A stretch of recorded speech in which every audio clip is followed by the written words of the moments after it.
Welcome to Contra Gentiles number 34. Extravaganza, dicking other men down is a gift. What is the act of dicking ass? I would hang myself. I don't even know what my limit is. I think. So I'm going to put this back on. I'm cold. For listeners, I have a blanket on that Amanda found me in the back, and it smells ambiguous. Today's wine is the Riverina Stompers Cabernet Sauvignon 2016. Who's that? This was on their 90 points and up on Wine Enthusiast. Oh my gosh, really? Shelf. So. Let me pour you. Yeah. I have my water here too. Oh, that feels good. Like my whole arm feels sore. Oh no. Working out. Oh. I miss it. It's really been about over a year since I worked out, so. It's nice coming back to form. I forgot my Glock. Oh, it's fine. Yeah. Cheers. Cheers. That was a strong scent.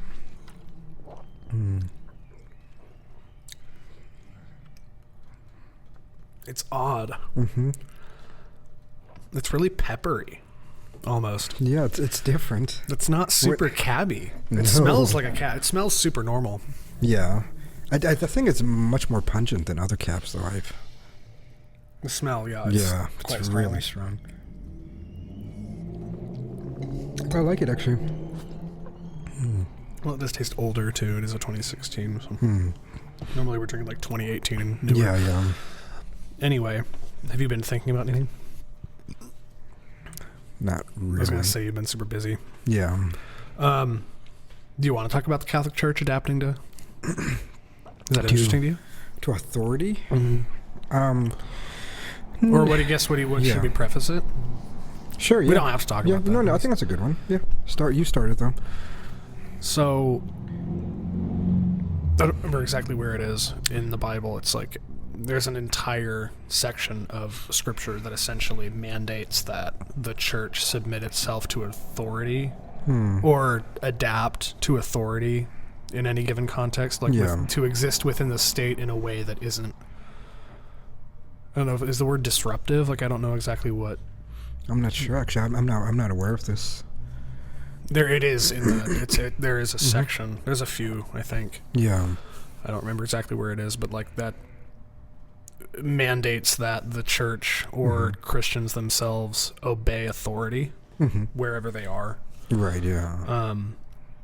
And that's probably why the church has existed for so long, because there's like instructions for adaptation, but it doesn't necessarily. I just was curious to discuss the differences between adapting to your like political circumstances, but not submitting to authority.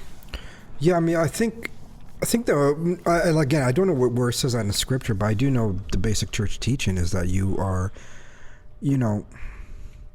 as long as what is happening is not grotesquely immoral, and as long as you're not partaking in the acts that are immoral. And so, for example, let's say you live in the Netherlands where prostitution is legal. Yeah. It wouldn't be proper for you to protest that, nor would it be proper for you to engage. Participate.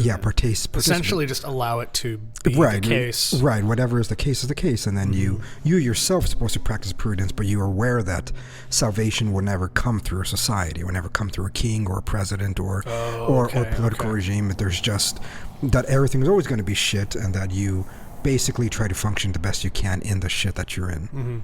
And that there's more about personal responsibility in that sense, that you are you're supposed to take responsibility for your action. Just because other people are doing it doesn't mean that you have to. Okay, so let's segue into something that might be a little bit more interesting.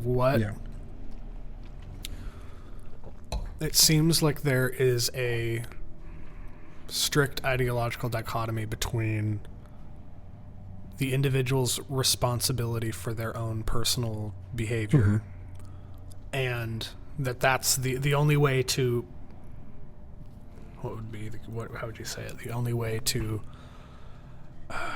promote any kind of positive change is through just individual action, and then the other would be that there can be no change without, or change can only occur through the community.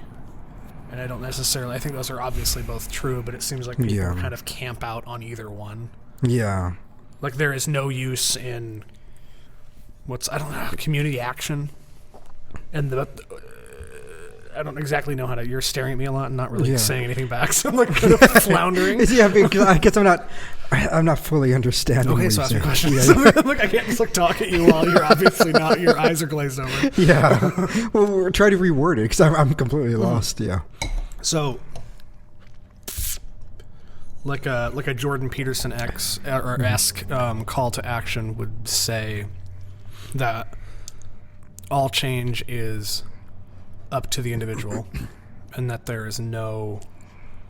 can be no community effort for change without the effort of the individual, and that the effort of the individual takes primacy over the effort of the community, and which is not necessarily as radically as he would put it, or it's not as stated as radically as he might say it. Yeah. Or as strongly, but it seems like everybody's an individualist or a communitarian, and like there's no. Yeah, and I guess in terms of the Catholic Church, I don't think it's going to be either.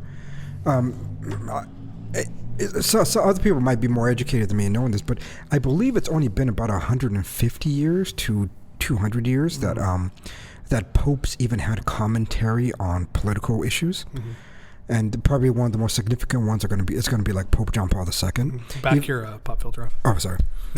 Yeah, I think even prior to Saint Pope John Paul II, there wasn't as much commentary on political matters. Was there? But I think in 1920s you could find some. But anyways, I would say it's about 150 to 200 year. Any sorts of emphasis on it. There's even studies. I think there's called like theological. What's it called? Theological political studies or whatever, where they really try to get into the theology of politics. Yeah. But if you look at most theologians, if you look at Aquinas and stuff, they didn't really make that much commentary. Well, it's because an educated population can make political assumptions based on like theological and philosophical principles. Like you can just extrapolate from those how you should operate politically.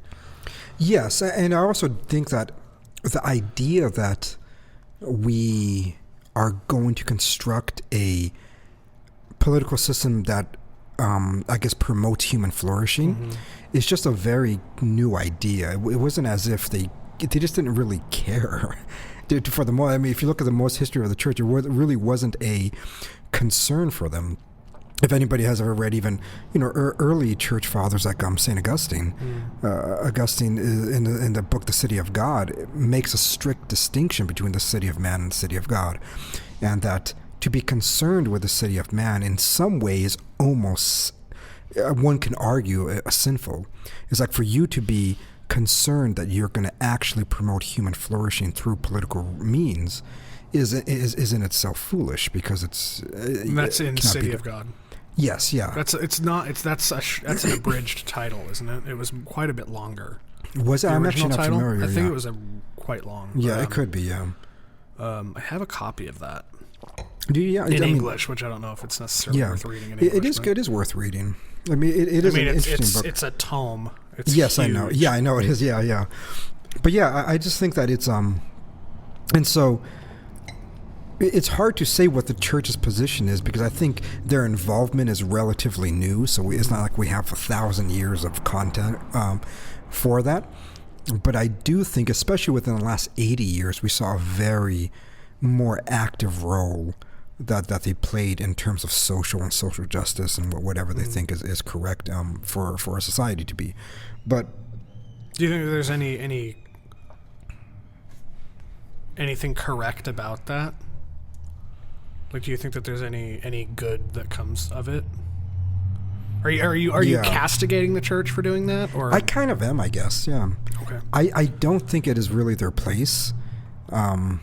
And I shouldn't say the church. I would say the leaders in the church, because it isn't as if the church itself has doctrines for it, but there are encyclicals written. There are bishops, there's popes, and everybody that do make more commentary, but that's not the church.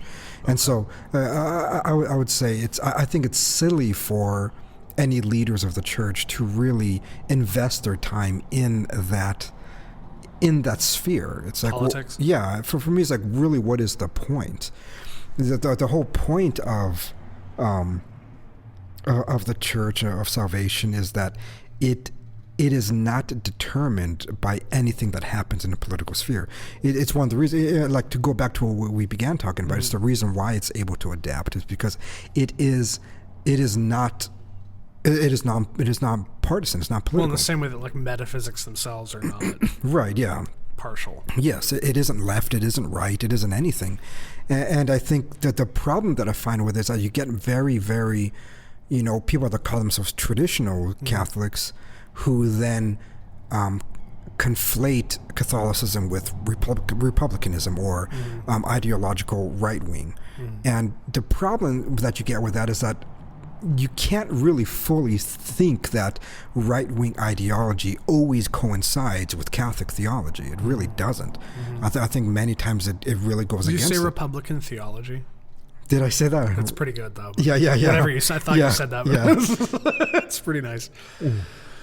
Yeah, and I think it has its own ideas, its own principles, mostly rooted in Protestantism. And so to really conflate the two, I just find silly. It's like there's no real why. And so they truly think that if you're Catholic, you have to vote Republican. And I think that's a stupid thing. There's also a lot of Catholic Democrats, so it's kind there are, right. Yeah. And then it goes the other way around too. But the Catholic Democrats tend to be a little more impartial. They tend to be more like, not as gung-ho about the political matters, but they just think that they are the lesser of two evils. Yeah. And I think most left-wing Catholics I've met kind of have that idea. They're not like, we're all in for the Democratic Party. They just really just don't like the Republicans. And so like you, kind of. Yeah. I guess to a larger extent. So you sympathize with it a bit. Yeah, I think so. I mean, I wouldn't never want to call myself. Well, obviously, you're not. Yes, yeah. But I do. But I'd say that you and I are both not really on the spectrum in the way that right, people, yes. Yeah. Like, I'm not right wing. Right. I could disagree with a lot of things that the people on the right claim. And part of that is just because I think none of these ideas are constant. Because just like Protestantism, there really is no creed or doctrine, which is so different than like within Catholicism. There's the catechism. There are these things that is put down and said, these are our teachings. But, if you're talking about right-wing or left-wing ideology, there is no doctrine. There's just random dogmatisms that can change over time. Right? Because it seems like many people on the right now adopted many like libertarian ideas, and so they think that, Why do you think libertarian ideas infected the Republicans to such a degree? That didn't really happen until like this late 70s, 80s. Right, yeah, but even not even more so until after, because at least in the 80s, there was still a lot of that combination between the Republicans and the evangelicals. All through the 90s, they're the ones that were pushing censorship, like censorship from music CDs, and they had put in adult animation and stuff. Yes, and all that stuff. And so, I would say libertarianism really didn't creep into republicanism until the 2000s, and I think one of the reasons, personally, and I could be wrong, but that the people on the left were very, very successful in painting right-wing ideology as bad.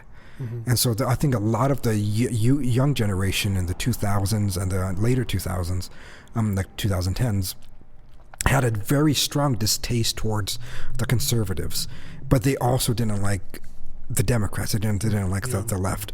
And so they kind of just fell into this weird non-position to say, well, I'm not going to make any judgment claim on anything because I don't want you to make a judgment claim on me.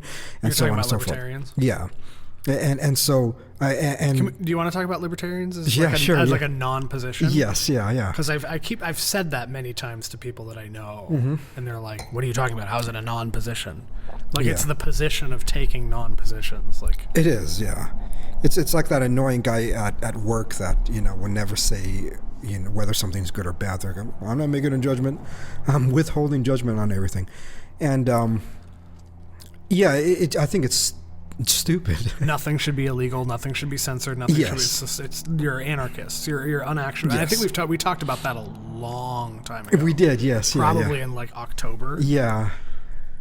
So I don't even know if that episode exists on the internet anymore. Oh, really? Yeah. Yeah. That's something we should do when we launch that thing. Is we should put the old episodes up that aren't on the host. I don't know if we can do that or not. But yeah, that would probably put download links up. Or yeah, something. that'd be awesome. We were young and excited and naive.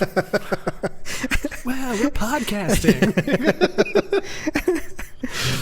But I don't know. I think libertarianism is so vapid that it doesn't really make any claims about anything. I think it's a non-position. Yes, and I think though the people on the right adopting that kind of ideas is also stupid.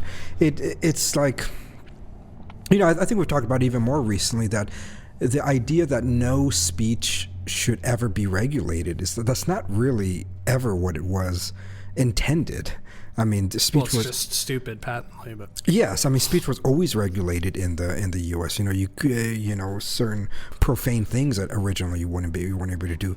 I think we told a story about the little Catholic boys that weren't able to say certain things during Christmas or play outside, and then the governor would have a curfew and then take away their toys when they're playing outside. I mean, there were always things that was regulated speech. No. Freedom of speech really originally just pertained to I shouldn't even say dogmatic, but basically the church dictating what is proper to be said in academic circles. Yeah. And that's really kind of where that whole thing began, that we should have the opportunity to speak and to have assembly and then to discuss these ideas that is not going to be dictated by a higher authority. And it doesn't have to be necessarily the church, but it had to be a higher authority that could dictate what you're going to say. And so and that's what it really meant originally. I think they just kept getting morphed and people using it for their advantage, and they just want to scream freedom of speech to validate the things that they want to say. Mm-hmm. So I really have no problem people being censored. I have an issue with people censoring what is true. That's what I have an issue with. And so the problem is that if you're saying that any speech goes, I mean, then you really have to basically be okay with lies being said. And that's really where we're at right now. I think a lot of people on the right kind of shoot themselves in the foot that way, because now if you think freedom of speech should be covered with any kind of lie, then all the lies and shit that the news said about Trump, there's no recourse. They can just do it. And it's like, no, I mean, there should be a barometer, and the barometer should be truth, period. And that if you begin to speak falsities, and then you should be punished for it. You should be silenced. Why wouldn't you? They're false statements. They're meaningless statements. So you don't really have an issue with like Putin killing journalists or anything? You're like really like morally? Yeah, I mean, killing I do have a problem with, but not in terms of you can imprison them or whatever. No. Yeah. Or maybe I don't know how many he's killed necessarily. I don't know what the ratio of like killed and imprisoned is, but yeah. But yeah, I really have no issue with that. I think what they're censoring now is stupid. It's like, why are you censoring true statements? If somebody's going to say that, somebody with the proper biological makeup is a man, I mean, that shouldn't be censored. That is a true statement. True. And so that's what I have an issue with, not so much that there are censoring altogether. I do think many things that the people on the left should be censored. I don't think, things about transgenderism should be taught in schools. Yeah. Because it's all bullshit. I don't think the shit from BLM should be able to be said. All of those things are lies. They're verifiable lies. So here, this is something I've been thinking about, and I was thinking about writing a piece about it. Mm-hmm. It might be interesting to kind of jumpstart that here. It seems like the goal of like contemporary science, like capital S trademark science. Yeah. The goal of science for the past couple hundred years has increasingly been to essentially eradicate the necessary belief from any case of knowledge. It's that you don't necessarily, like that science only aims to understand and justify. It doesn't, but you can't know anything unless you take the step and you just believe that what you're saying is true. Like, it's essentially every single scientific study to me seems to be, in essence, an attempt to know something without actually believing that it's true. It's almost like letting the evidence do the work for you, if that makes sense. Right, I know what you mean, yeah. Yeah, and it's kind of, it's pretty stupid. And so you really do see the shift in, I think, because I actually took a course about this specifically in grad school, and I learned a little bit, at least the historical context, but there was a movement, I think late 1800s, early 1900s, basically where they believe that you can remove the judgment from the thing, and then whatever scientific, like let's say that there's somebody researching plants, right? That you can remove the judgments from the scientists about those plants and let the plant speak for itself. It's like you're just observing it, and then there's going to be truth that is manifested from the observation. And I do think truth will essentially just reveal itself to the observer. Yes, yeah. And what's interesting is that this is when you began to see a lot of the changes, even in the way things were displayed. And so, like, plants before that, or animals before that, were normally displayed not. If you pick a botanist plant study, right? A botany book from, I think it was like the 1700s or whatever. And like you had artists and painters drawing certain plants, but the plants that they drew were never a particular plant in existence. There were the archetype of what this type of plant is. And so, like, they would draw this plant that you would never see in the universe, but it was a drawing of the archetype. And so everything was based on the judgment of the scientists, where you found the essential qualities of something, and from the essential qualities you can begin to depict it and speak about it and categorize things. And then what happened after that in the late early 1900s was essentially the eradication of that. You stop seeing that in books, you stop seeing everything. Rather, you started, when photography started to come out, you started to see just really shitty black and white pictures of a plant. It's almost as if you could. So I firmly believe, and again, I need to spend some time kind of maybe writing it out or something about how contemporary science aims to eradicate belief, essentially. Which I think is obvious on its face, but I think it's worth kind of investigating more. But it's almost as if it has no interest in understanding form either. It doesn't. Because if you have unlimited capacity to represent every single thing as the thing itself, why would you need to understand form? Right. Why would you need to understand forms of which these different things partake? Because if you can just depict it easily, it's not necessary. It's similar to what Phaser normally says. He says that, if you look at the Aristotelian view that was mostly held within scientific studies up until about the 1900s, late 1800s, was at least you had four determinations, or the four causes of reality. But basically four determinations. What were those? So it was the material cause, the formal cause, the efficient cause, and the final cause. And every single one had that. And everything has that, right? And so that's how we normally determine the discovery of something. That when you run into a new creature, you first ask, what's the stuff that makes it, and then you ask what are its predications or its forms, and then you ask where did it come from, right? Are you going to have a deep evolutionary description of whatever happens, And then finally, in the end, what is it for? What is its function in its ecosystem? Its final right. form is it's final. You said yes, it's final form? Yeah, it's a final causation. Final causation. Yeah. It's teleology. Is that synonymous? Yes. Okay, yeah, the same. Okay. And so what you saw within modern science is that they eradicated the form and the final cause, where they were only looking at material cause and efficient cause. And so they think that it is both sufficient and necessary to simply say what is the stuff that makes the thing, and then where did it come from, while understanding its form or its final cause, its teleology, is nonsense. And so that's why they're that's almost in line with what I was saying. Yeah, exactly. The right, two yeah. prongs. It is, yeah. And so that's why they're not concerned with form. They don't really care for its form. What they really care is what is the stuff that makes it, and why is that? Is it because because the rejection of form, you might say. Yes, it is. Yes, a rejection of the idea of teleology as well. Of teleology.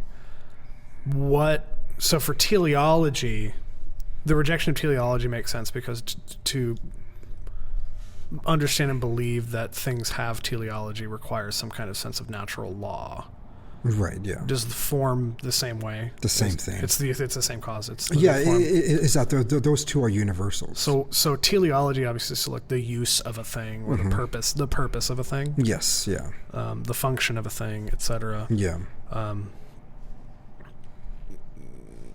It's obvious that that's a kind of a natural law idea because it implies that things ought do something or ought be a certain way. Right, but form, I think, is a little bit more complicated. Form, I don't actually. To explain? Yeah, because the thing about form or formal reality is that both teleology and form are transcendent beyond the material thing. And so it's as if they are partaking of something. Yes, beyond exactly. themselves. Yes. And so that there is a sense of universality then, while the other two are completely contingent things. Like matter is contingent upon its form, but if you eradicate its form and then you're just observing the matter, and then there's only material things. See, same thing with efficient causation, is that physical causation is basically a material explanation of how something came to be in front of me. Right. That's all it is. And so when you look at those two, you're not ever appealing to anything universal. You're only appealing to particulars. To contingencies. Simply to contingencies. And so I think that's why both of those go away, because the moment you acknowledge that something has a form, the moment you acknowledge that something has a teleology, is the moment you acknowledge that there is something that exists beyond itself. Yes. Or that there is something inherent to being. Yes. Yeah. Of which everything partakes. Exactly. Okay. And that's what they want to, I think, eliminate. That's what they want to stay away from. Yeah. And I do suggest to the listener, if you have not yet, the episode we did with Barrett of Contain Podcast, I think really we deep dived the whole true justified belief thing that I was talking about earlier, like the eradication of belief from knowledge. So I don't necessarily want to go into that again here, because it was such a good job. Yeah. On that. I think that was only like an hour and a half, but that one felt like it was the longest thing we'd ever recorded. But I don't know. Because So I do agree, because if you're going to look in for example, the Socratic divided line theory of knowledge, basically science, contemporary science never goes beyond belief. It can't, because it's just going to look at depictions, and then it's going to look at them at the changing realities, while it's never going to look at its form, never going to look at its function, never going to look at what is actually known. And so what Plato and Socrates says that knowledge only exists with universals, while knowledge can never exist with particulars, because particular things are always changing, which in practical terms makes a shit ton of sense. So like this microphone is not enough for me to know. You would never. Yes, you won't. It's always going to be a realm of belief. Okay. But to know what a microphone is in its essence is when you begin to know something. That's when it's actually knowledge. And this goes back to the old Parmenidean and Heraclitean argument, because Heraclitus says the only thing that exists is flux and change, which is particular things. I'm so glad I got him right, because I never remember which one is which. Yes. There is no change. And that's Parmenides. Or the only thing that's real is It's change. change, yes. And Parmenides says there is no change, there's just universals, and the universal is the oneness of being. And so, like, his was also an extreme trying to deny the reality of particular things. And so the synthesis that Plato and Socrates tried to really come up with was that flux and change is something that we do experience, and so we cannot deny its reality, but we can never say anything can ever be known from it. And normally the example I give in that is that it's kind of easy to understand because everybody with common sense knows that if I pick up a biology book from 1965, most of the information is probably going to be outdated. Yeah. You're not going to go to a school and be like, here's your book, it's from 1965. I could pick up Euclidean geometry from over 2,000 years ago, and it's still relevant, and it's still true, and it's unchanging. Like these universal because it doesn't principles, observe change. It has nothing to do with particular things. This is really interesting. We're circling back to things we talked about 6 months ago. Yeah. That collection of Aquinas that I have, I need to get back into it. It starts with his sermons, which are literally biblical reference, and it literally is like it has the reference included every 3 words, so it's kind of a chore a little bit. But I need to get back into it. But in the introduction, I don't remember who wrote it. I'll have to let you know who wrote it because I don't know if you know they are or not. Okay, yeah. It's a Penguin Classics thing. Okay, cool. It's a very good introduction. Yeah. It articulates that. I know I've told you this before, and I think even when we were recording your classes originally, I said it. But the mathematics. So there's physics / science, mathematics and metaphysics. So mathematics has quantified being as its subject. Physics has being as subject to change as its subject. And then metaphysics has being itself as its subject. Right, yeah. So mathematics don't change because they're not observing change. Yes. Because they're not observing anything. It's not an observational science.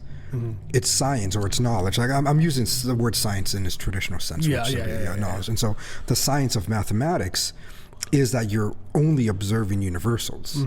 And so you're taking what was formerly a predicate with any subject. And so there's subjects which will be like 2 apples, right? Yeah. And so the two-ness was predicating the apples in terms of its quantity. Now, what mathematics did was it took that predicate and it made that into a subject in itself, which no longer requires a particular thing that changes in order for me to discuss it. And so understanding quantity in that context is that now you're simply talking about universal principles. And while talking about universal principles, those will always be unchanging because that is the only thing that is truly known. I can never really know everything about that apple, nor will I ever know its fundamentals. But I will know quantity, I will know quality, I will know these things. You will know red. You will know redness, right, yes. But the apple itself, it could change. And I don't know whether it's going to be constant. I mean, anything could really happen to it.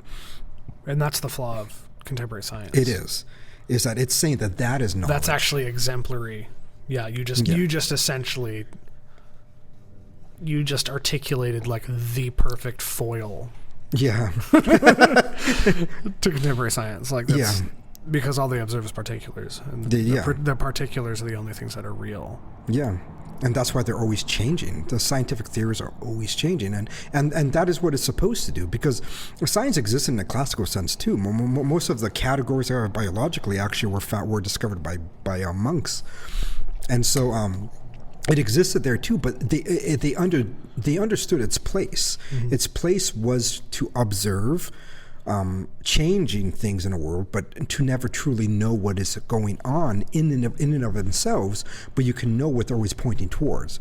And so that's why for them categorization, taxonomy was so important, was that you construct categories that are true universally that you will never encounter. You're never going to encounter mammalia or reptilia, right, or rodentia. You're not going to encounter any of these things. Those are forms.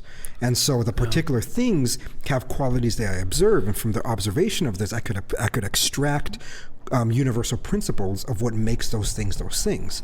And so now knowledge can begin, because now I am speaking of universals. I'm no longer going to be speaking about the particulars, but now of universals. And so I can know about mammalia, I can know about animalia, I can know about all these things, because these are taxonological forms of specifically intended animals. to be known. Intended to be known, right. It's essentially...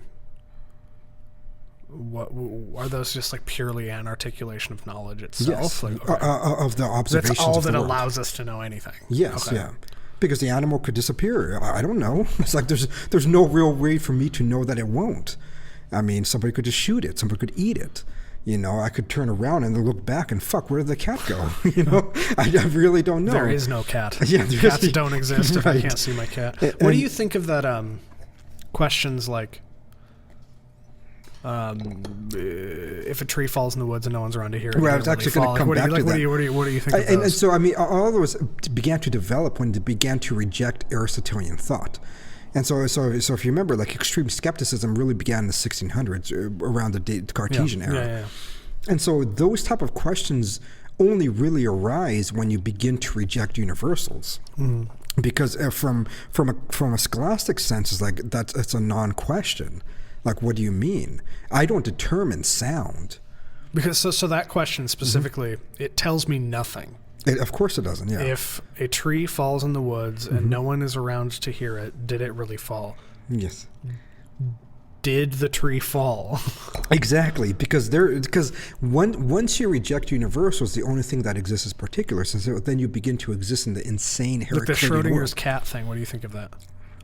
And can you explain it Is to me? is that Schrodinger's cat the one where it's like, it's somehow logically set, it's like you put a cat in a box, and if you can't prove that it's alive, it's both dead and alive until you prove otherwise. It's very much in the same vein. Right, yeah. I think those questions only arise when you give substantial power to the observer rather than... And you mean substantial power as in like imparting reality to things. Yes, exactly, yeah. And that's all that you're left with, because, you know, once you reject being, then you yourself become God. The observer becomes God. That's really the only other option. And you mean that technically? You don't mean that like poetically? No, I mean that technically, yeah. We become actualizations of reality. Yeah. Because what else is going to actualize it if not beyond my own consciousness? Because you can never deny that I'm experiencing things. Of course I'm experiencing them. And so if there is nothing beyond me that actualizes it, then I become the actualizer. And if I become the actualizer, those questions begin to arise. If a tree... no, I don't know. Did the tree fall? I mean, that would be the question. Yes, I mean, was there an actualization beyond my perception? But if you're saying that there is nothing beyond my perception, and my perception is reality, and then you begin to spiral down these weird nonsensical questions. It's like, then there are no trees. Right. Trees aren't real. Yes, then nothing is real. Exactly, yeah. It starts going crazy, and it's because they reject the basic premise of reality, that there are real things and we're partaking in being. And once you reject that, I mean, you get 600-700 years of nonsense. And that's really what I think after scholasticism philosophy went. It became 600-700 years of nonsense, and we're still living in the nonsense. And then people on the right then wonder what is happening. They're like, why is it happening? And for me, it's like, it's because even the people on the right, not you particular, but even you, the person on the right, is accepting basic axiomatic flawed principles. That you think you can reduce things down to matter. Because then they normally simply make the material arguments. So like, well, transgenderism. Yeah, it's just, you have a penis. It's like, well, there's more to a man than his penis. There's more to all of those things. But if you don't understand that, it's like you can never really have any kind of rational discussion, because all it is going to, because the person who approves of transgenderism will simply say, well, that's simply your perception. That's simply your opinion. And then what you're going to say after that? I mean, you're going to be left always with this. What is an opinion? Is there a right. So is that a term that's been warped over time? It is actually. Okay, because I hate Again, that's how do you know that is something that I'll end a conversation. If someone says, well, that's just your opinion, I'm like, okay, well, that's it. Right. I think now we use it in terms of just random beliefs, while opinions can be that, but normally you formulate opinions, or what's used to be called like doxastic attitudes, given certain principles and rational thought. And so this is why we even call doctors' opinions still opinions.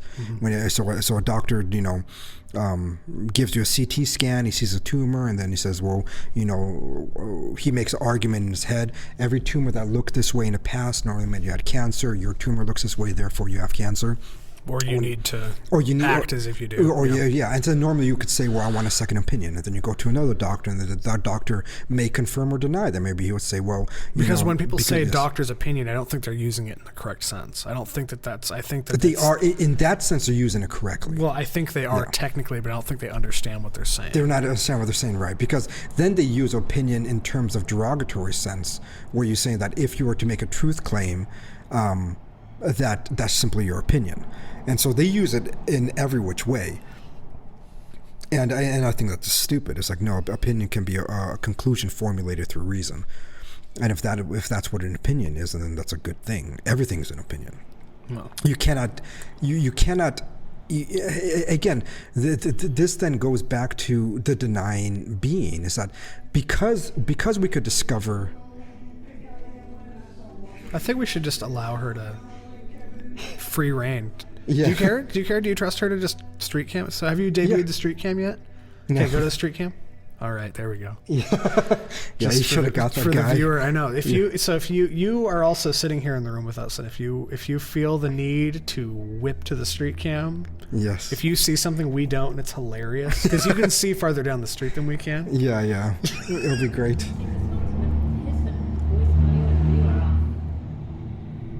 Oh, it'll be fine.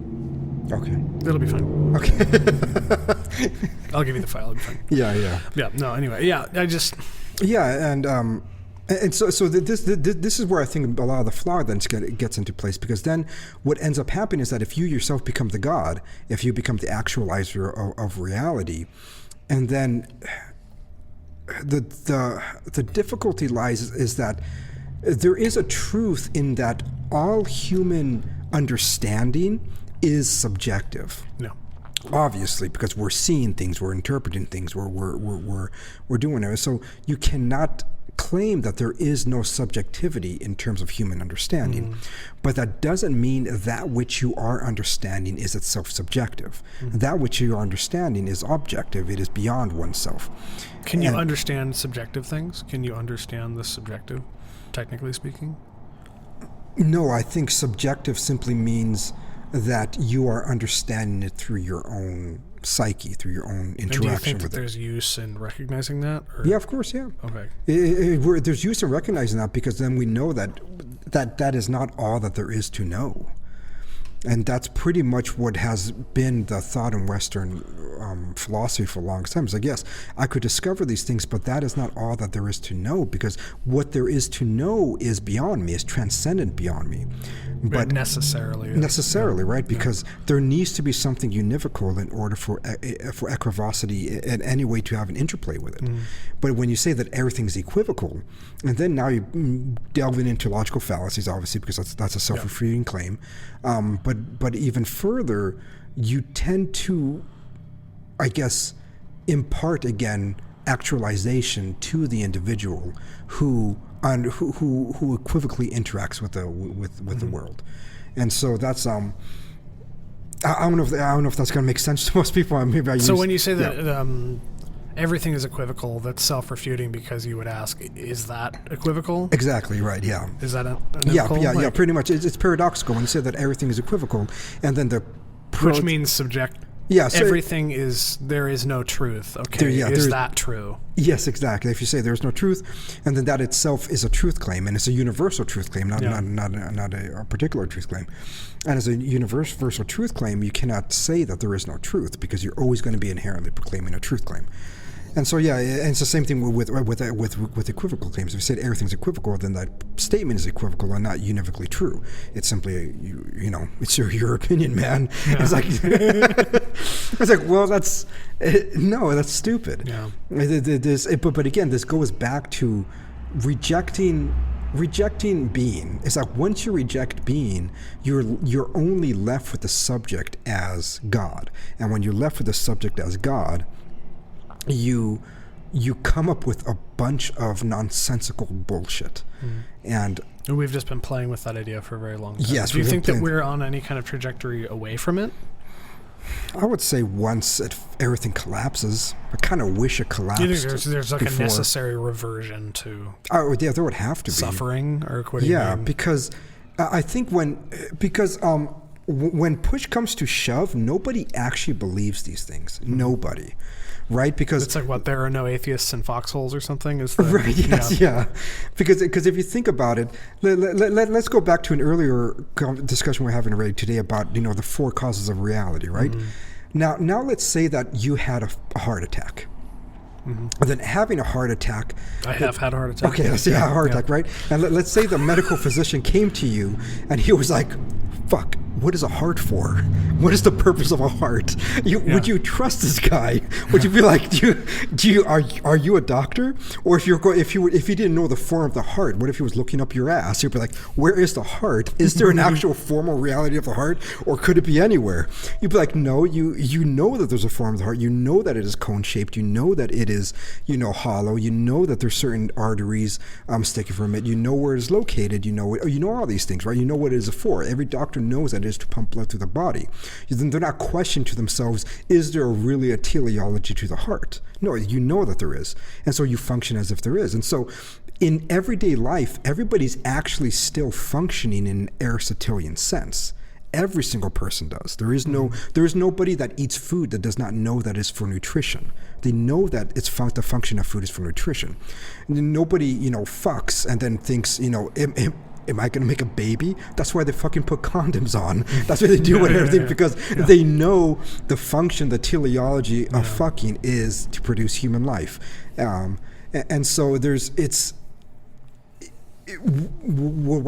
I think is that when push comes to shove, if everything collapses, yes, people will simply revert back to what is true, because it is so blatantly obvious, and for the most part, nobody really believes it. I have yet to meet anybody that truly believes this kind of nonsense, this kind of bullshit. If some, and this is, I think this is true about all of the weird principles that we've come up with. So I have a question. Yeah. And this is like a purely a devil's advocate kind of question, like kind of line of questioning. But what does the heart itself having a function mean about, say, the man having a function? Like what about? So I look at a car. Mm-hmm. It's not a planter for tomatoes. It's not. Yeah. It's not something that I wear. It's not. I know what a car is for. Right, yeah. What does that say about something more transcendent than just the fact that has a purpose? So, how is someone supposed to extrapolate from certain things having functions out? So classically speaking, everything that is man-made imparts its function through man. So it's not necessarily that I'm thinking about things, that you have to think about, okay, what does function mean? Right, and so this is kind of going to that, because when it comes to... Do you want her to drink the rest out of this? Yeah, sure, yeah. Here. When it comes to man-made things, its function really could be whatever we want it to be. A car can be a planter. Oh, it can. Right. I could modify it for that. If it's just broken down, I could just make a fish tank out of it. Yeah, I can make a fish tank out of it. I mean, if you're strong enough, I guess you could wear it. Yeah. You're a pretty strong motherfucker for that. But yeah, so when things are man-made, we are imparting into that. This is why in a classical world, the artist, the inventor, was held very high regard because they are expressing godlike qualities. The things that we share in the image of God is always found in artistry. Is always found in the person that makes the painting or a statue, whatever, that we are imparting as function, we're imparting the beauty and everything onto it. Okay. So we're partaking that. But when it comes to things that are not man-made, basically everything Trees. else, trees and all that stuff, those are always discovered, and discovering them, you begin to discover the maker. You begin to discover God, because it is only imparted through the creator. What do you think of intelligent design? What Paley's argument in particular? I'm just curious because it's kind of ridiculous that a lot of kind of evangelicals run around thinking the world is 6,000 years old. Like, that's just kind of right, yeah. So I guess I mean intelligent design in like a creationist quote unquote sense. Yeah, that's basically William Paley's argument. I mean, I think it's crap. So what is? Can you tell me what that is? Yeah, and so the intelligent design argument is basically saying that it's an argument from analogy where it says that everything that has design and order has a creator. The universe has design and order, therefore the universe has a creator. And so some people call it the Watchmaker Arguments, or they say like a watch has... Does that essentially assert that design or form and function are intentionally imparted, are just results of the will? Something must be willing them into existence? Yes. That design and order always needs a will. And it needs which is very anthropocentric kind of right, thinking, it is, yes, yeah. The reason why I have an issue with that is I guess it's multifaceted, right? What happened? I watched Amanda make a face at this guy walking by and then switched to the street camera. She went switched to it. That was awesome. Perfect. Just do that. Yeah. I trust her. Okay, that's it. Mm-hmm. All right. Yeah, and so I think like one part of the flaw thing, it presents the universe as necessitating a beginning, which is materialist. Yes, which is materialist in the end, and I think a much more elegant argument. You'd say that being essentially has a beginning. No, that the universe does. Okay. Yes, and so there's a different notion and understanding of creation in that argument. And so it makes it seem as though the things, how I just said that we partake in godlike attributes when we make something, that doesn't mean that we're actually doing the same thing that God does. It's godlike, right? And so when you make that argument from analogy, it doesn't fully work, because what you're saying is that the universe is kind of like a clock, and because it's kind of like a clock, therefore it has to have a creator the same way that the clock had. Because if you call something, again, like microphone-like implies that the thing is not a microphone. Right, exactly. Yeah. And so the argument itself implies that it's not like that watch, and so the argument begins to fall apart. You were using something as a descriptor. Right, exactly. It's car-like, okay. Yes. It can't be a car then. Yes, yeah. While like the Thomistic arguments don't even require the universe to have a beginning, because he in his time, they didn't believe that you can in any way scientifically prove that the universe had a beginning. Of course, duh. Right. Which is correct. Right, yes, yeah. There is no rational say I'm going to travel back in time. That there was no need to travel back in time to find the creator, as if the creator was there at time t, and they said, now I make the universe, and now I am here, and I'm going to save. Which is the way the Bible's written in the beginning. But obviously not. If you read that like a cosmology, which nobody did. Nobody did. Yeah, it wasn't intended to be a cosmology. It's moronic to read. Yes, yeah. And so he didn't theorize. Now, did Aquinas himself think the universe had a beginning? Yeah, but he says there's no way I could rationally prove that. Well, it's just because in your human mind that's how you conceptualize things. Right. Yes. Yeah. But how would it just wasn't a concern for him. This is why what's his name? Damn, why did I forget? Oh yeah, George Lemaitre, who came with the Big Bang Theory, who was a priest and a Thomistic theologian, came to that because he wanted to some way show that the universe did have a beginning, and why like someone like Stephen Hawking tried to do the same thing, but he wasn't Catholic, but he tried to show that the universe did have a beginning. But all of that was irrelevant to the notion of being. Is that it doesn't matter whether it had a beginning or end. It's irrelevant. It's that. Is that in the here and now and in every moment, all contingent things is always contingent upon being. Yeah. And that's what he was trying to show, that there was this transcendental reality that particular things must partake in order for it to be particular at all. So are you like me in that you have absolutely no interest in like the evolution versus creationism versus all this? Right. Stuff? I mean, it's all of that is nonsense. It's like it doesn't whatever. Matter. It doesn't matter. Right. Oh, I mean, do I think they have a lot of evidence for evolutionary for the evolutionary theory? Yeah, I do. Do I think that you can therefore conclude what they now call Darwinian thought, where everything is random? No. I mean, I think quite the contrary. You can't really show that everything is random, because the one thing that we do know, even like when we look at fetal growth, is that that mutation and change has some kind of teleology. It has a end goal. And we have honestly never encountered something without an end goal. Just randomly changing. Yes, for no reason. That is something that we have never encountered. Now, some quantum physicists will say that we do. We say that, well, you can never really determine the placement of electrons, blah, blah, blah, right? I'm sure you've heard all those arguments from quantum physicists. But even then, it's not really random, though. It isn't as if I walk into a room and then I close my eyes and I open it and it changes to another room.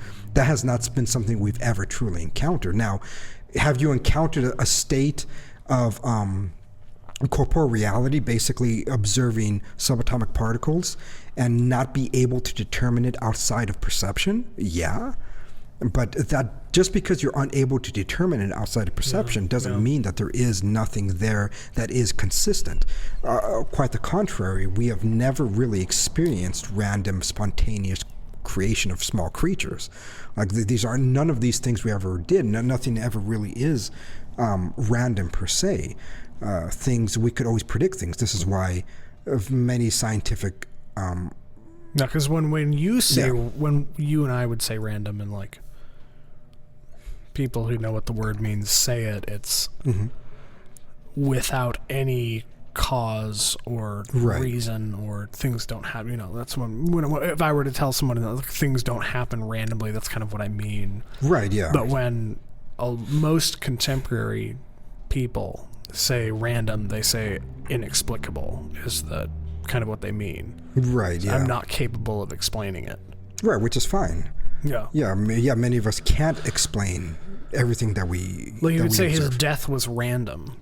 Of course, it wasn't, right? Yeah, if somebody shot somebody, that's not random. That's not random. Yeah, there was a bullet. Nothing is random. Right, nothing is random. We could predict things. Something falling over in your house is random. Exactly. It's unexpected. Okay, yes, you're right. Which is not what random means. No. It's maybe inexplicable, if depending on if you didn't feel an earthquake and something randomly fell over, you'd say randomly fell over. It's like, well, it's not random. Yes, yeah. There's a reason why it fell over.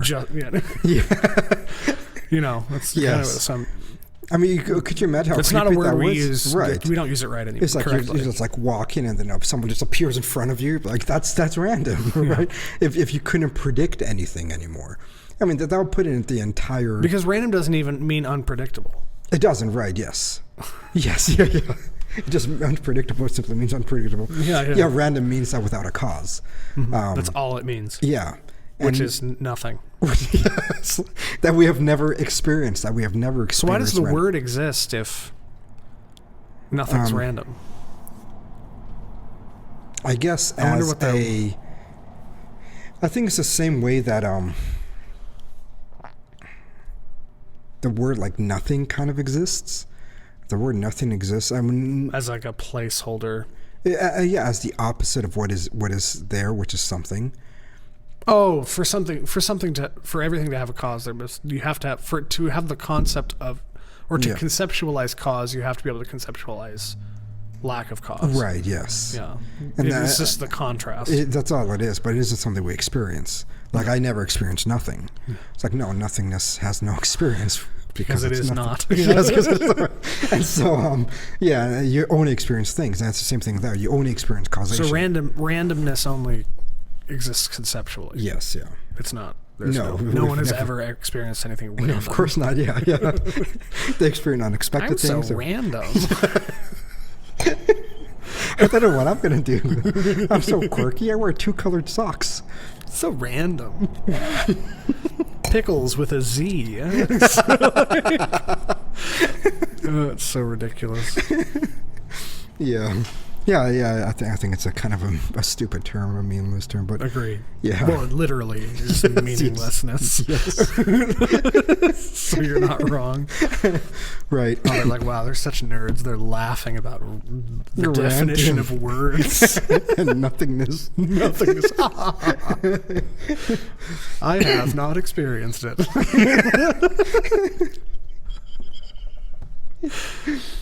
Yeah, it's weird that we do use those terms quite a bit, though, and I think it's been adopted in many like sci-fi notions, not like actual. I don't know, like if you talk to many actual practicing research scientists, they don't really take those notions serious. And so normally those quirky ones that get into sci-fi, like there's this and I can't believe they get paid for this. I believe it's at MIT. It could be in another place, but there's some university professors, scientists, that that their entire job is conceptualizing how life would exist on other planets. It was like, I don't see how that is not science fiction.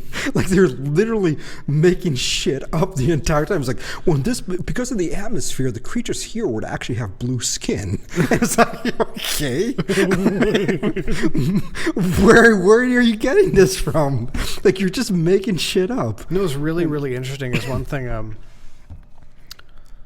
the way that they've observed that the universe is expanding, or planets themselves are expanding away from each other, is the Doppler effect. Yeah. Have you seen that, the like red and blue? Yeah, I did. Yeah. But like, also, who cares?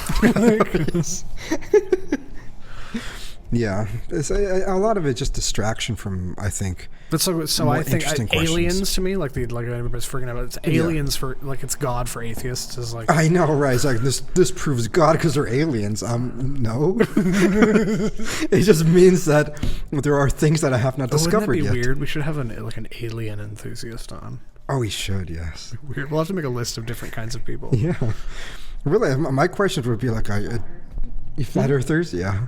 Oh man. Yes. There are some of their arguments are not necessarily horrible. Right. Yeah. When they're like, well, I can't see it. It's like, well, that's actually an argument. Right. Yes. I think what it doesn't look round when I'm up in a plane. It's like, well, that's not a non-argument. Right. Yeah. That's an argument. Yes. I think what I find more embarrassing than flat earthers are people who don't know how to properly defend that the Earth is spherical. I find that more embarrassing. Like, what do you mean? What do you mean by that? It's like what most people would say was like, well, we have all these pictures. It's like, yeah, pictures can be doctored. Exactly. So right? that is the thing which does not convince them. Yes, it's like that is worse. This is their argument, and many of them don't realize that people like Ptolemy and Aristotle theorized that the Earth was spherical, and they had actual rational arguments and observations that they made for this theory. Even Thales, I mean, you're talking about a pre-Socratic drew the Earth spherical on a tub of water because he believed that water was like God. And so here's the pictures. Was Thales the elements, the fire, wood? He was the water one. Water one. Yeah. Because then there was Anaximander and Anaximenes. Water. Right, yeah. And so, I mean, there has been theories that didn't need you to go up in space to see that the Earth is round. Theories should properly not require you to. Right, yes. But further still, saying that a picture exists really doesn't convince It shouldn't convince anyone of anything. Because, I mean, literally things can always be doctored. Things can be made. You're talking about an age where, there was that one guy who swapped his face with Tom Cruise and then made his whole TikTok videos. I didn't really believe it was Tom Cruise. Deep fakes. Yeah. It was like, we have that kind of technology. So you say that it is impossible for somebody to make a computer generated spherical image. That's very interesting. Is that what, like we were talking about earlier, is that we don't necessarily need to understand form because we have photographs. It's like, well, the photographs are lying to you now. Exactly. So maybe it's time to revert. Photographs inherently are lies. They're just imprints. Yeah. That's all that they are. They're not saying anything, right? If you take a piece of film, it's just this porous, sensitive piece of fucking paper, in which a reflection in glass with heat imprints onto that very sensitive piece of paper. What is this? Photography. Film? Yeah, film. You're just explaining it horribly, but yeah. Not really. I mean, it's a silver halide emulsion suspended in gelatin. Okay, fine. So yes. I'm just going to say, in that sense, it's not heat, but yes, continue. Sorry. But it is heat from the light.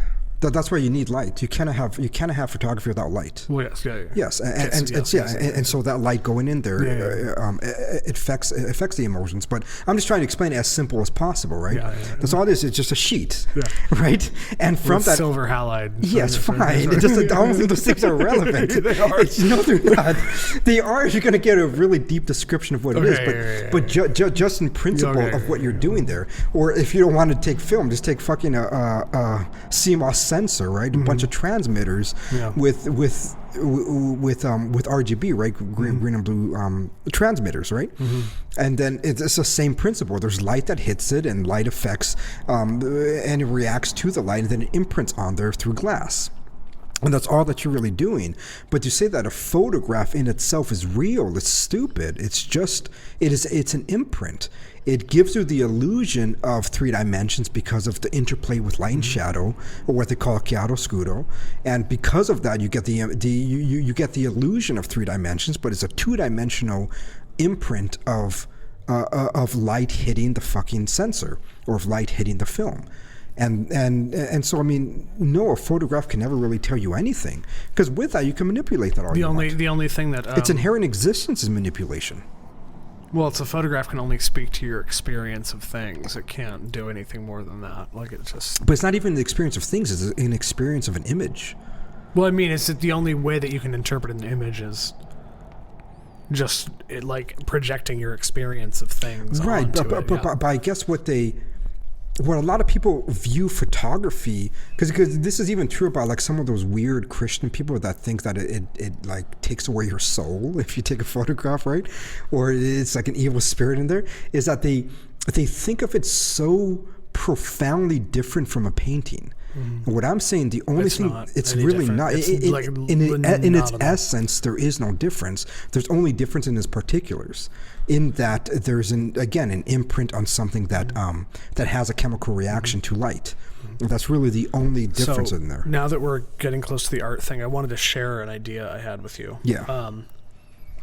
Not this time. Week and a half ago on my other podcast, I was talking to my friend Michael, and our guest we had on there who went to art school and stuff. We're talking about contemporary art versus classical art, and what I've been thinking about it a lot. And your opinions of art annoy people to no end, generally. Mine do. Yes. That's beautiful. I know. But I think you'll agree with me on this. Is I think that I have found a way to agree with you about how contemporary art is almost purely degenerate. Yes. And how I would articulate that, and you haven't articulated it this way, is that in art there is color, form, line, space, depth, shape, etc. Okay. And in classical art, and those are essentially all of, visually speaking, we see line, shape, color, form, depth, space. Art was intended and increasingly depicted, or intended to and increasingly depicted, all of those things as, in the sum of their parts, a depiction of reality. And or like a meta reality. It wasn't necessarily that art depicted reality. It depicted a meta reality. Right, yeah. Like it depicted truth as such, not just how we experience it. Yeah. And things like that. But it's as time has gone on, what you said when we talked about art forever ago. Yeah. You referenced like the Dutch, like, I don't know, we'd call them like lifestyle painters, where they would depict like objects of things. Mm-hmm. It's almost as if those, where it wasn't like the painting was depicting something of transcendent value. It was recognizing transcendent value in a thing and depicting that thing as somehow a representative of transcendent value or whatever. But it seems that as time has gone on, the focus has the microscope has zoomed in on the elements of arts themselves. Mm-hmm. So like if you go to like, if you see like a Rothko painting, it's form, shape, and color. But it's not, there's no depth, there's no space, there's really no line, there's no, it's almost as if all, especially like the kind of the mid-century art and like abstract expressionism and things like that, they were like sketches and meditations on elements of art, but they were not an expression of art as such. They were not. So it's sort of like if you see like sketches of something, that's line, it's shape, but it's not anything more than that. It's just like it's like a partial piece, if that makes sense. It's not it wasn't as if it was the responsibility of the artist to communicate as much as possible. It was just like they're just all meditations on things. Like Picasso's a meditation on form. I hate Picasso. I know, exactly. It's just it's not coherent because it's not all of the elements of art are appreciated as such in each piece. Does that make sense? Am I I guess getting away from you, or no? I think to a certain extent because that's what I would say is. That's what I would say is degenerate about art. Is their meditations on the elements of art. They're not art themselves. I guess what would make them a meditation on the elements as opposed to an art form? It's like I don't see how that couldn't be an art in itself. Like exploring colors. Well, they're and only shapes. partial. How so?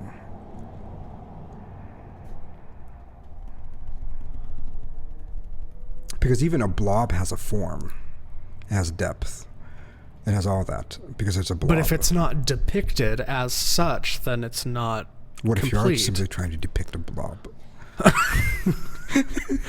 Then that could be art, but I'm not even saying they're trying to do that.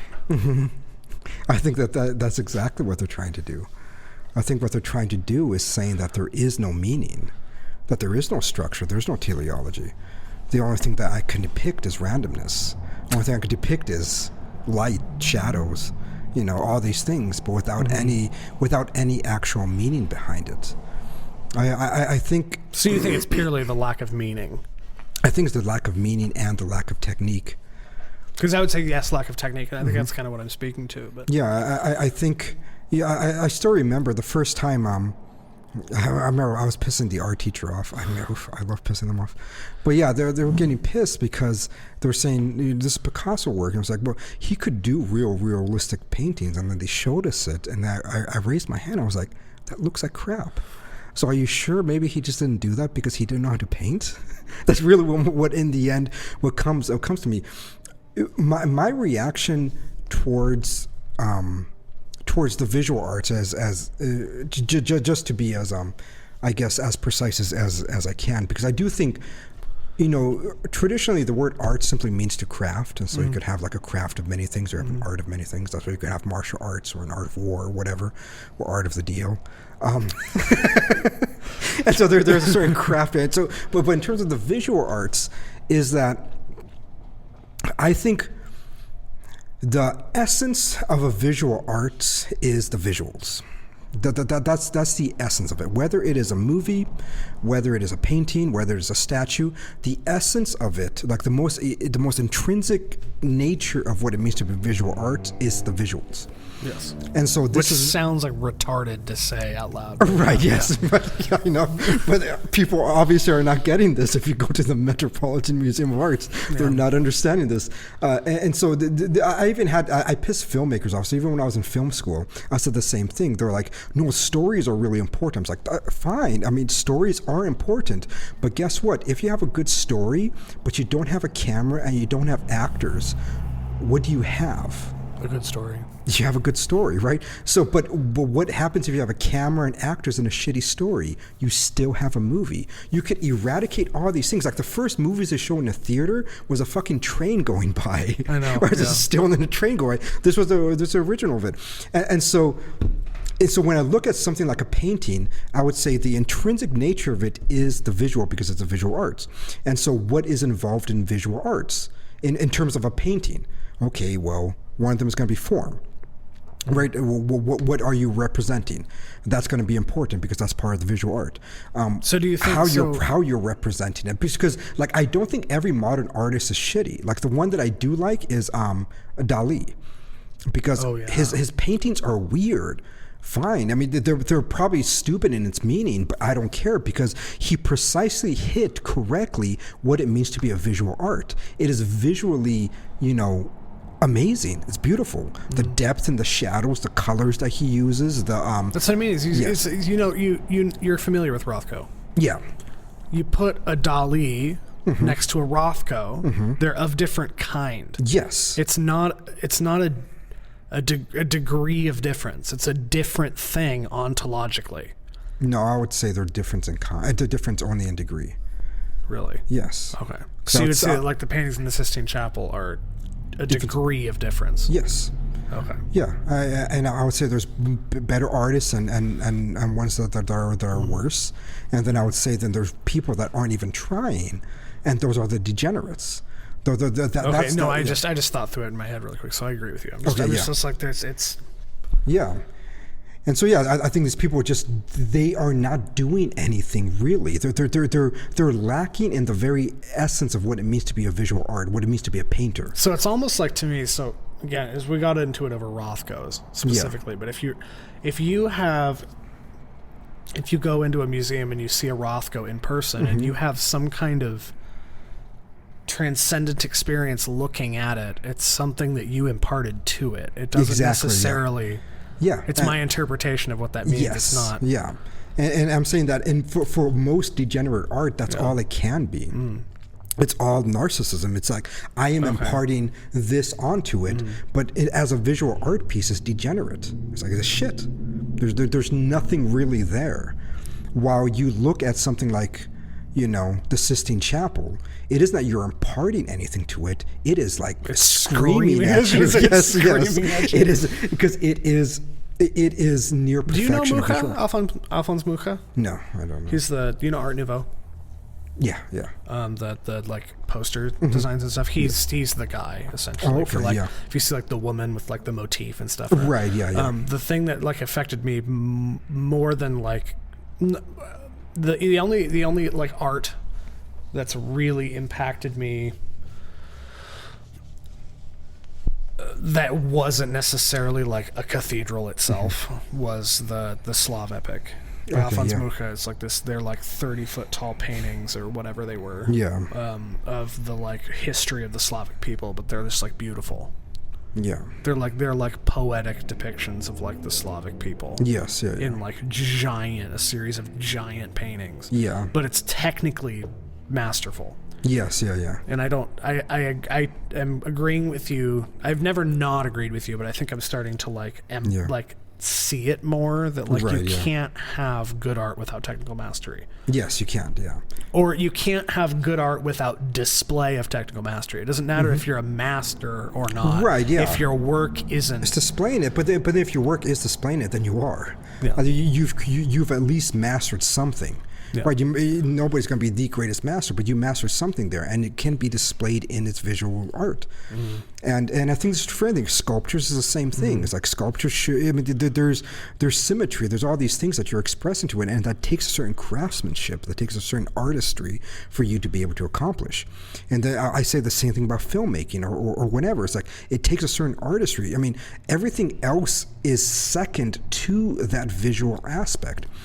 And the reason why I pissed a lot of people off, because a lot of people, like in the film industry, for example, who go to film school, they're really into indie films, right? They go, I really love this movie, blah, blah, blah.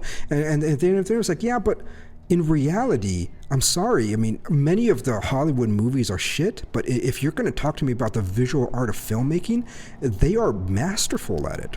They are way better than anybody else really in the industry. And why do they do that? Because they understood the importance of... Who are you talking about again? Most Hollywood movies. Yeah. Is that they truly... I mean, you watch an indie film, why do we all know what an indie film looks like? We know what it looks like because it looks like crap. Yeah. That's why. Doesn't necessarily have to. But, right, yes. But that's the... Right. When someone says indie film... Right, someone says indie film, you know what aesthetic is going to have, and the aesthetic is degenerate. Yeah. And that's what you... And then you're going to... I like it better. It's fine. You could claim that you like it better, but objectively, you have to claim that visually speaking, it is degenerate in comparison to what Hollywood produces. When Hollywood produces these films, I mean, the camera angles, the timing of the shot and all this stuff, they have really mastered the art of filmmaking that I think nobody has really in the rest of the world. Maybe Bollywood, some of their stuff is pretty epic. I went to film school with some guy, Indians. Indians. Yeah, some of their stuff is. I mean, it's so absurd, but it's like, yeah, they. Yeah, like the bullet. That's the other one. There is, right. Yeah, Korea too. South Korea does some pretty awesome things. Good. Yeah. And so there's a lot of other ones that do, but again, they still have that same. Because that's the thing with me, with like and again, I might make people irritated, but like there's this huge, especially because my corner of Twitter is so concerned with like the history of film and stuff, is that like you can enjoy Italian films from the 50s, 60s, and 70s. Their narratives can speak to you. Yes. You can enjoy the characters. You can enjoy the look of it, but it's like it is not good. Yes, in terms of visual art cinema, it's not. It's technically not good. Yes, yeah. And you can enjoy that which is technically not good. Right. No one is saying you can't. Yes, because what will you be enjoying? You'll be enjoying you would be enjoying everything else besides the visual art aspect of it. Like there's some stories like one movie that I really like is La Vita Bella. Movie.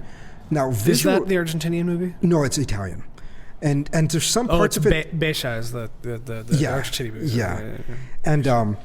And there's some parts of the movie, in terms of its technical aspect, it's just horribly filmed. Yeah. And I would 100% agree with it. But the only reason why I truly love it is because of its narrative. And I love the story behind it. But if you're going to then ask me, how am I going to critique it in an objective way? I would say in terms of its filmmaking, it was pretty bad.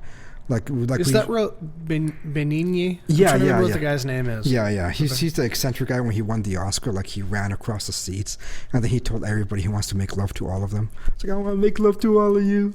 That's so Italian. I know. It was beautiful. But yeah, was it the late 90s? Yes, yeah. I should watch that again. It's really good in terms of a story, but it is not really good in terms of its filmmaking. But you can recognize that. Yes, you can. And I said, okay, fine. And so again, I do think that... And so here, I'm going to explain for you to people who are not you. Yeah. You're not saying that there can't be good things about degenerate art. Right. You're saying that to call it capital G good art, it also has to be technically good. Yes. And I would say that there are things like filmmaking, since it has so many different aspects to it, there are good things that you can enjoy about it. But something like a painting is single dimensional. It's more difficult to... Right. I would say if something is truly degenerate as a painting, and then you enjoying anything out of it, you really either are lying or you're grasping at straws. Because the only thing then you could say is that I like that red color, or I like because since anything, I like the way that this color sits on this color. Right, that's all that you could really say in the end, because since all things that exist in themselves contain some sense of inherent beauty, fine. So even degenerate art has some kind of inherent beauty in its existence, but because it is, right. But then you'll be truly, again, either lying or grasping at straws, that you're really trying to find the single goodness within there. While like a movie, there are other things to enjoy, because there's music that goes along with it, there's story that goes along with it, there's other things that go along with it, even though I would say it's intrinsic nature. It's more reflective of life itself. Right, that there are other aspects that can be tremendous about it. Like I would say La Vita Bella is, just in terms of its narrative, it is tremendous, but in terms of its filmmaking, it's atrocious. Yeah. And so what do I enjoy about it? It is not that part. It is the actual narrative. But you would never call it like capital G good. Exactly, I wouldn't, because it's lacking in the visual arts. And so this is like, just to tie this up, because I'm getting starved. Okay. Just maybe like 5 more minutes or something. That's why, to me, I am never willing to call photography itself good art. Right. Is because that the technical ability of the photographer is just in knowing exposure. You don't have to have any technical ability in... Yeah. It's essentially up to the engineers of the technology to decide how technically perfect the rendition of reality is. Yes. Like it doesn't actually require any technique per se. Yep, I agree. From a photographer to take an image. It's not. Yes. I mean that technically, like the technique. Yes. Like it's no, not. I agree. I think the only artistry comes in how you post-produce it. I think there are some photographers that, I mean, the whole image is just post-produced, and I would say, there's actually... That's more art than... Yeah, there's more art. Because that requires technique. Exactly. They cut the person out, they put different backdrops. But taking a photo does not require technique. No. It requires knowledge of exposure and things. Right, but it doesn't necessarily require technique. You're using a tool, I guess. Yeah. And you could use that pretty well, and understanding lighting and everything. But yeah, in does terms that make of... one a craftsman? Like, what does that even mean? Yeah, I would say more of a craftsman. Because that's how I say it. It's like photography is a craft. It's not. Well, then when you say that art is technically just craft, that's yes, it does. But it's not visual art. Yes, and that's what I mean. Yeah, okay. Yeah. I mean, could it be an art form the same way? Which is like essentially like heretical to say in like contemporary context that like photography isn't visual art. Yes, yeah. I've maintained that for years, but I know. Yeah, me too. Yeah, because it's a craft. And I think it also really does depend on the kind of photography. In all honesty, I think some photography takes much more craft and much more artistry than others. I don't think a sports photographer is an artist in any way. He's a documentarian. That's all he is. Which is commendable. Exactly, yes. But if you're on the field and you're just taking pictures of things and then you just load them like up. Travel photographers, wildlife photographers. Exactly. They're documentarians. I could never call that art. That's just purely documented. That doesn't mean that you don't respect it for what it is. Right, exactly. Like some of the extremes people to which people go to get pictures of certain animals and stuff like that's commendable. Yes. But it's not art. Right. At all. But I would say people making movie posters, that's art. No. You know, they take pictures in green screens, they do or white screens or blue screens, and they piece it together and then they make something. It's like, now that there's artistry. So when you said that godlike qualities were attributed to artists, it's because there is a. Did she unplug the light? That light is finicky. Just move it around some more. The cord. But so when you say that like godlike qualities were attributed to artists, it's because they were making something that wasn't before. Yes. At least in a conceptual sense. It wasn't necessarily that like literally taking the paint that exists and putting it on the canvas. You're not technically creating. Yeah, you're not creating reality, but you're in a metaphorical sense. You are. Yeah. Like the full word for creation in Latin is creatio ex nihilo, which means that creation always pertains to creating out of nothing, while making something is what humans do. Humans make things, meaning that you're taking things that exist and we're combining it in different ways. And that's all that we can do. We cannot actually create things. We cannot, from nothing, make something into being. We could take things that exist and we partake and then change the way that they are, but we cannot change that they are or not. Yeah, exactly. Yeah. So yeah, human beings can never create. So it's like, it's good. That's why I said it's like godlike. It's you're partaking in it because you are making something that was not there before. But the only way you make that is using things that are already in existence. And that's what's different, right? That's the difference between animals and humans. And I think regardless of how so many people want to in some way say that there are no distinction between animal and humans in an intrinsic sense, I would say that there is one. That's a difference in kind. That's not a difference in degree. There's a difference in kind that we make a building, that we make, whatever, a house, right? And we don't just dig a hole in the ground and then, just huddle in there and be like, this is the same like a house. It's like, oh, not really. You're not building things. You're not taking wood. You're not refining them. You're not nailing them. You don't have, plan blueprints and all that stuff. Like those things are difference in kind. That's not difference in degree. That's a whole different species of anything. The same way that they built these beautiful architectures in Europe, these old churches, these old buildings. I mean, they took masterful artistry to build those things. And that is what is distinct by human beings, that we share in that image of God, that we can actually make things. That no other animal can make anything. That we could take petroleum and make a fucking drinking straw out of it.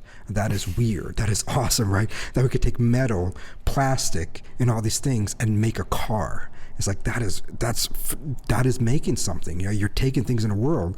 We're not going to see a monkey do that, or a dog like roar, roar, roar, and just start hammering away and start building a house. They're not going to do that because they don't have the capacity to. They cannot do that. No other animal can.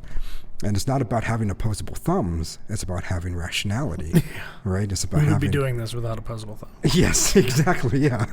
And who will be better at it will be a fucking ape. They don't need any cranes. They could climb a tower and start hammering away. Yeah. They can hang by their feet. I mean, it would be amazing if we had the same kind of strength that an ape does, but we don't. Yeah. But an ape does not have the same kind of mind that a human does, and so they won't. They cannot build anything, even though they would have. Yeah, physically speaking, they're much more capable than we are. Much more. I mean, it'll be. I think they could finish the kinds of things that we do in half the time because of the strength that they have and the agility they have and the fact that they could climb things with their feet. Bam. All right. I know you want to go, so. No, I'm just sitting. Yeah. Did an hour and a half though. That's normal. Yeah. Probably gonna go eat something, but figure that out. I just gotta eat protein again. It's been working. I know. I've been feeling better. Yeah, it always does. I know. I'm not weighing myself. Yeah. I'm just suddenly my pants are gonna be not fitting right. Yeah. So I have to wait like 2 months from now. Yeah, I know. My pants. I'm going, wow, my bad. Yeah. Because I went to Kohl's a few weeks ago and I bought a couple very nice pairs of Levi's. Oh, good. In my size, and I took them home, and they were like a size too small. And I was like, oh, okay, so now I'm fat. And then I messed up my It's in the bottom. It's fine. It's fine. We're almost done. Yeah. But I messed up my neckline and I took my whole beard off and I was like, wow, I have a whole baby's head like right underneath my chin. I have gained weight. But anyway, I think that's good. Okay. We shouldn't make her struggle anymore. Yeah. All right. Anyway, we'll say bye. Yeah, bye. Bye.